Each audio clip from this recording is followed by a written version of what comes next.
saudara, gimana kabar semua? Hari-hari yang apa ya? Mulai ini apa namanya? Asik lah. Bukan asik tapi hari-hari yang mulai lebih bersahabat. Kenapa? Ya, sudah barang tentu karena kasus COVID yang semakin menurun, Pak Saudara ya. Nah, yang beta amati sih, tidak ada yang kabar yang paling menggembirakan daripada kabar itu sih. Ya, bahkan beberapa minggu yang lalu beta lihat di media sosial itu di Jakarta di tanggal berapa beta lupa persisnya, itu menjadi rekor karena tidak ada korban meninggal di hari itu ya. Itu dikatakan bahwa itu mulai menjadi suatu kemajuan lah, dan katanya suatu hari bersejarah ya. Kemudian juga beta amati di media sosial juga ini Pak Luhut, koordinator bidang maritim dan investasi ya. Beliau juga mengeluarkan statement bahwa kasus COVID di Indonesia turun 98,4%.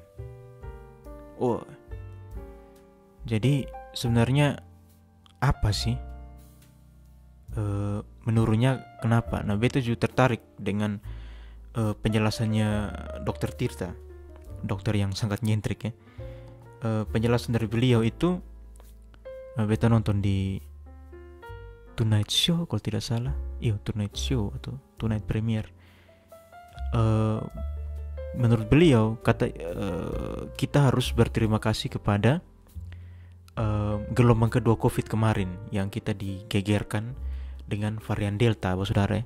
Nah, kata beliau itu bahwa varian Delta itu kan penyebarannya cepat. Jadi diduga saat itu banyak yang sudah tertular begitu. Jadi kemudian tertularnya itu sehingga menciptakan kayak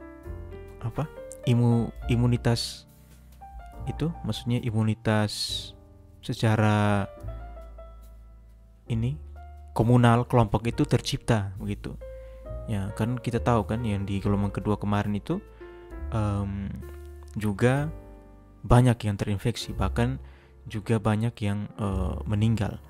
Jadi memang ada juga statement artikel yang beta baca itu, katanya pemerintah Indonesia harus berterima kasih kepada varian Delta. Kenapa harus berterima kasih kepada varian Delta? Ini beta baca statement. Saya berterima kasih pada varian Delta yang membuat pemerintah akhirnya sadar bahwa penanganan pandemik harus dilakukan secara serentak, global dan nasional. Ini statement beta baca berita dari akun Instagramnya IDN Times. Ya, memang kalau kita lihat ya, saudara, mekanisme PPKM itu kan muncul ketika varian Delta itu ini ya semakin tinggi penularannya. Nah, PPKM itu atau pemberlakuan pembatasan kegiatan masyarakat itu kan kemudian dibuat itu bukan hanya terpusat di Jawa. Kalau yang sebelum-sebelumnya mekanisme sebelumnya atau pola-pola sebelumnya itu kan hanya istilahnya Java sentris lah. Tapi PPKM itu kemudian ada level-levelnya, kayak level 4, 3, 2, 1. Nah, kalau di NTT sendiri kan kita masuk level 3 ya, saudara. Jadi memang pemberlakuan yang mengenal level itu membuat penanganan itu lebih pada sesuai dengan tingkat penularan di daerah-daerah tersebut. Jadi pemerintah daerah diberikan kewenangan untuk kayak memberikan kebijakan begitu. Beta di Manggarai sini, beta hitung-hitung mungkin sekitar 3 edaran dari bupati itu tentang PPKM itu ya. dulu dilarang pesta tidak boleh, segala macam perkumpulan, kumpul-kumpul itu tidak boleh. Kemudian toko-toko itu harus tutup jam 7 malam. Tapi edaran yang pokoknya yang akhir-akhir ini ketika kasus turun itu beta lihat bahwa sudah ada kelonggaran-kelonggaran. Misalkan toko sudah bisa buka sampai jam berapa begitu, atau sudah bisa kayak kerumunan tapi dibatasi 50% begitu. Kemudian beta juga kaget juga karena kemarin turun ke kota sedikit dan lihat-lihat, wih, ternyata anak-anak SD sudah ada yang masuk sekolah gitu. Beta kemarin ketemu siapa ya? Oh iya, kalau tidak salah, ke rumahnya teman. Kemudian ada anaknya, beta tanya, weh, kau sudah kelas berapa? Jawab, kelas 5. Kau sekolah di mana? Dia sebut nama sekolahnya. Kemudian, kau masih online kah? Dia bilang, tidak, kami sudah tatap muka. Oh, berarti sudah mulai tatap muka. Jadi penurunan kasus COVID ini juga dampaknya banyak lah. Tapi beta juga ikuti beberapa berita ya, Mbak Saudara. Ada warning ya, semacam warning itu dari pemerintah dan juga mungkin dari praktisi kesehatan bahwa akan ada jaga-jaga supaya nanti ketika muncul gelombang ketiga itu kita sudah siap. Nah, gelombang ketiga ini kapan? Nah, diprediksinya itu ketika Natal dan Tahun Baru. Jadi di Desember dan Januari. Kalau Pak Saudara flashback ke awal 2020, itu kan begitu Pak Saudara. Pokoknya November, Desember itu kasus mungkin selain di NTT itu mungkin naik, tapi di NTT waktu itu beta ingat belum terlalu tinggi-tinggi amat. Bahkan beta masih ingat waktu itu beta masih keliaran, masih pokoknya belum jaga, masih belum yang dibatasi lah begitu waktu itu di akhir-akhir 2020. Tapi di akhir Desember 2020 dan awal Januari sampai kemarin itu kasus tinggi itu gelombang keduanya terjadi Pak Saudara. Dan itu langsung itu kemana-mana harus swab segala macam, naik pesawat harus swab, atau dulu masih ada antibody. Beta waktu itu naik pesawat masih pakai antibody. Nah, ini yang banyak beberapa penonton di YouTube juga ada beberapa ulasan tentang itu, bahwa jangan kita terlena dengan penurunan kasus ini, karena takutnya akan naik lagi ketika libur panjang. Kan libur panjang kan Desember, tahun baru itu kan memicu kerumunan toh Saudara. Jadi ditakutkan saat itu terjadi peningkatan lagi. Ini beta baca lagi artikelnya, Satgas gelombang 3 COVID diprediksi terjadi Desember.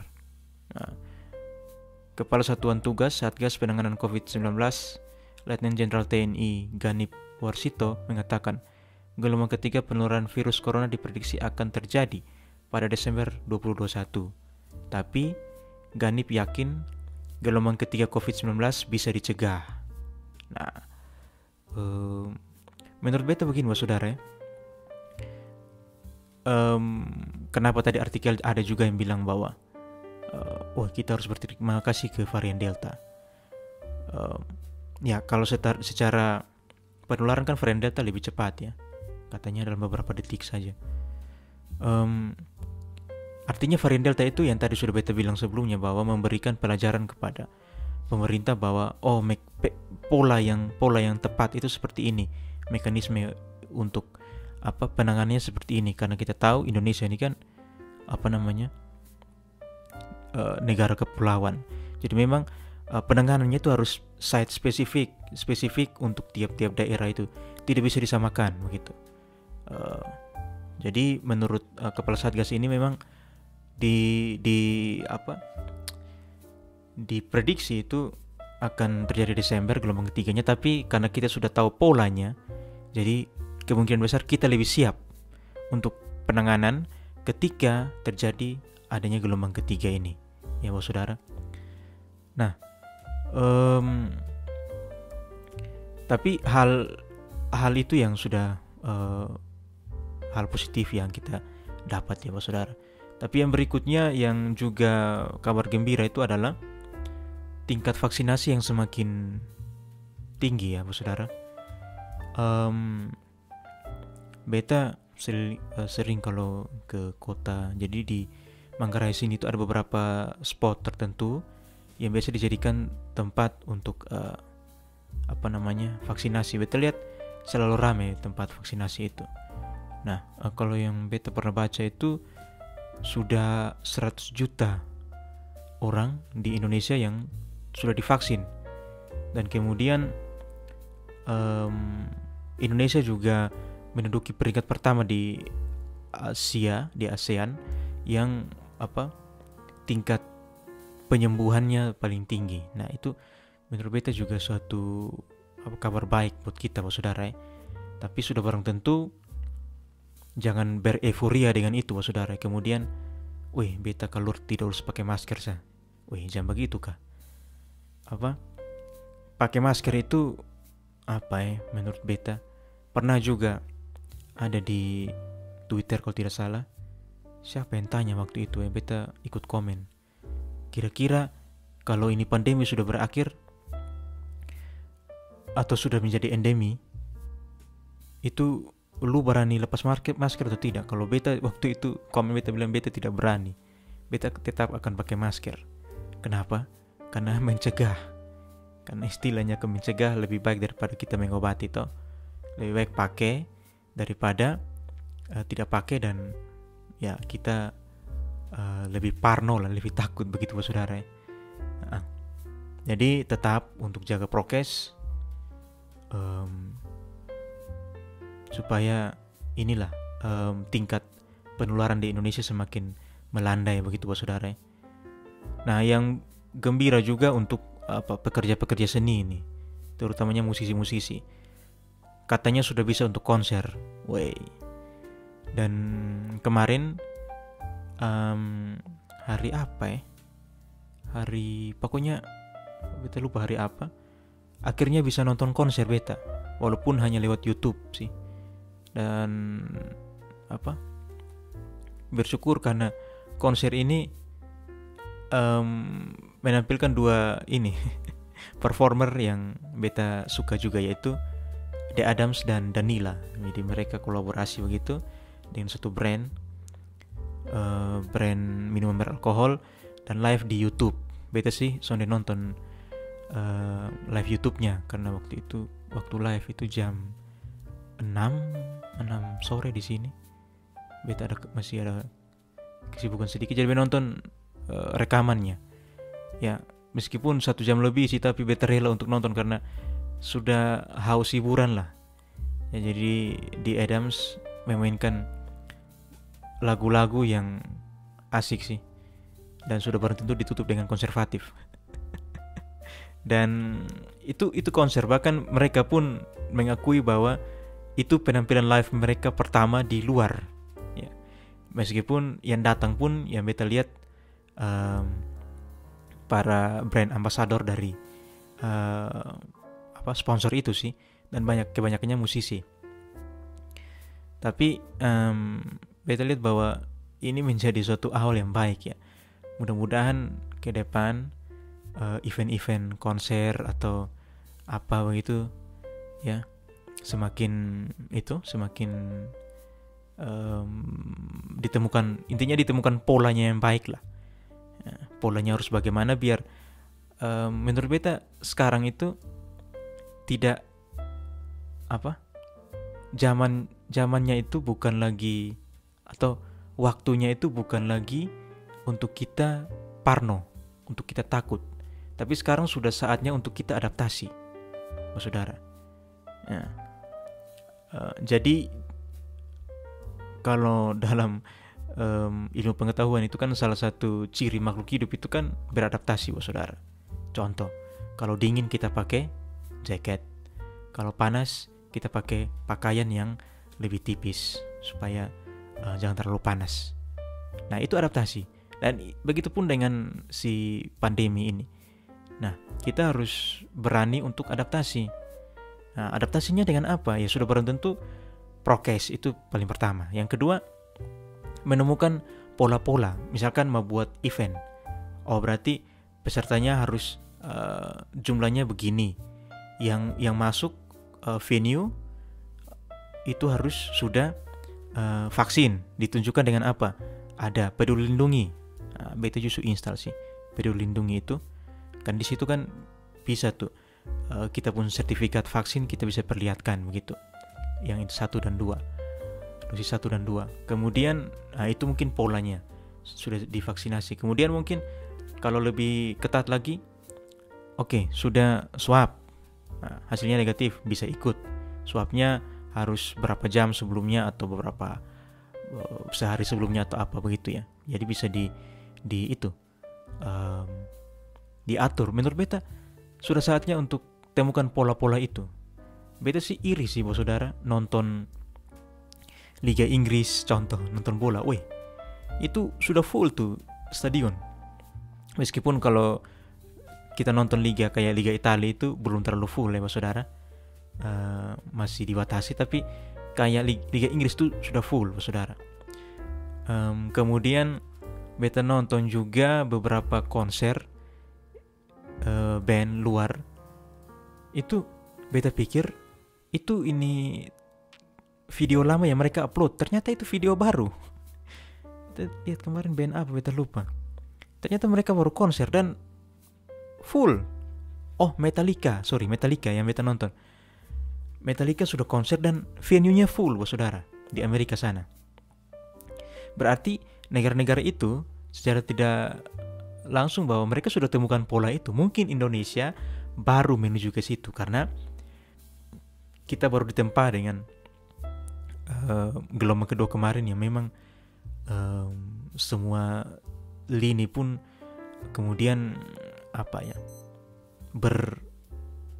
mencari-cari cara lah untuk bagaimana bisa menemukan pola yang terbaik. Dan setelah kita keluar dari gelombang kedua itu, ya sudah saatnya untuk kita menemukan pola-pola untuk misalkan mulai membuka di event-event, kemudian segala macam.